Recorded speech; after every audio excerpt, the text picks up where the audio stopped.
नमस्कार साथियों, मैं अनीता श्रीवास्तव आपका हार्दिक अभिनंदन करती हूँ।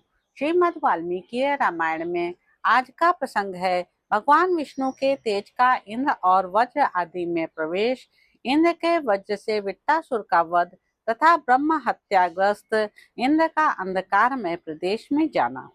लक्ष्मण का यह कथन सुनकर शत्रुओं का संहार करने वाले श्री रामचंद्र जी ने कहा, उत्तम व्रत का पालन करने वाले सुमित्रा कुमार वृत्तासुर के वध की पूरी कथा कह सुनाओ।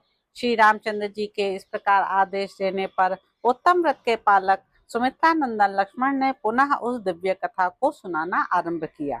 प्रभु, सहस्त्र नेत्रधारी इंद्र तथा संपूर्ण देवताओं की वह प्रार्थना सुनकर भगवान विष्णु ने इंद्र आदि सब देवताओं से इस प्रकार कहा, देवताओं, तुम्हारी इस प्रार्थना के पहले से ही मैं महामना वृत्तासुर के स्नेह बंधन में बंधा हुआ हूँ। इसलिए तुम्हारा प्रिय करने के उद्देश्य से मैं उस महान असुर का वध नहीं करूंगा, परंतु तुम सबके उत्तम सुख की व्यवस्था करना मेरा आवश्यक कर्तव्य है। इसलिए मैं ऐसा उपाय बताऊंगा जिससे देवराज इंद्र उसका वध कर सकेंगे। सुश्रेष्ठ गण, मैं अपने स्वरूप भूत तेज को 3 भागों में विभक्त करूंगा, जिससे इंद्र निसंदेह वृत्तासुर का वध कर डालेंगे। मेरे तेज का एक अंश इंद्र में प्रवेश करे, दूसरा वज्र में व्याप्त हो जाए और तीसरा भूतल को चला जाए, तब इंद्र वृत्तासुर का वध कर सकेंगे। देवेश्वर भगवान विष्णु के ऐसा कहने पर देवता बोले, दैत्य विनाशन, आप जो कहते हैं ठीक ऐसी ही बात है, इसमें संदेह नहीं। आपका कल्याण हो। हम लोग वृत्तासुर के वध की इच्छा मन में लिए यहाँ से लौट जाएंगे। परम उदार प्रभु, आप अपने तेज के द्वारा देवराज इंद्र को अनुग्रहित करें।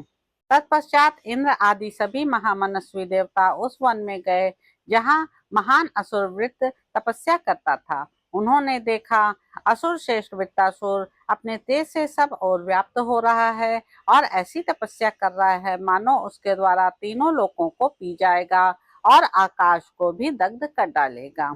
उस असुर श्रेष्ठ वृत्त को देखते ही देवता लोग घबरा गए और सोचने लगे, हम कैसे इसका वध करेंगे और किस उपाय से हमारी पराजय नहीं होने पाएगी। वे लोग वहां इस प्रकार सोच ही रहे थे कि सहस्त्र नेत्रधारी इंद्र ने दोनों हाथों से वज्र उठाकर उसे वृत्तासुर के मस्तक पर दे मारा। इंद्र का वह वज्र प्रलय काल की अग्नि के समान भयंकर और दीप्तिमान था। उससे बड़ी भारी लपटें उठ रही थीं।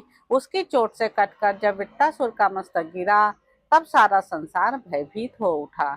निरपराध वृत्तासुर का वध करना उचित नहीं था, अतः उसके कारण महायशस्वी देवराज इंद्र बहुत चिंतित हुए और तुरंत ही सब लोगों के अंत में लोकालोक पर्वत से परवर्ती अंधकार में प्रदेश में चले गए। जाने के समय ब्रह्म हत्या तत्काल उनके पीछे लग गई थी और उनके अंगों पर टूट पड़ी। इससे इंद्र के मन में बड़ा दुख हुआ। देवताओं का शत्रु मारा गया, इसलिए अग्नि आदि सब देवता त्रिभुवन के स्वामी भगवान विष्णु की बारंबार स्तुति पूजा करने लगे, परंतु उनके इंद्र अदृश्य हो गए थे। परमेश्वर, आप ही जगत के आश्रय और आदि पिता हैं। आपने संपूर्ण प्राणियों की रक्षा के लिए विष्णु रूप धारण किया है। आपने ही इस वृत्तासुर का वध किया है, परंतु ब्रह्म हत्या इंद्र को कष्ट दे रही है। अतः सुरश्रेष्ठ, आप उनके उद्धार का कोई उपाय बताइए। देवताओं की यह बात सुनकर भगवान विष्णु बोले, इंद्र मेरा ही यजन करें, मैं उन वज्रधारी देवराज इंद्र को पवित्र कर दूंगा।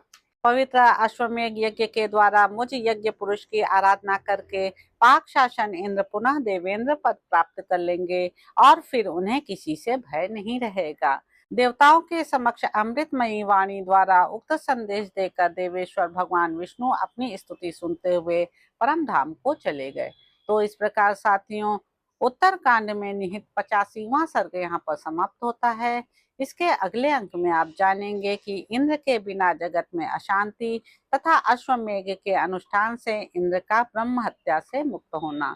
तो अब आपसे अगले अंक में मुलाकात होगी। मेरे YouTube चैनल संवाद विद अनीता को लाइक करें, शेयर करें, सब्सक्राइब करें।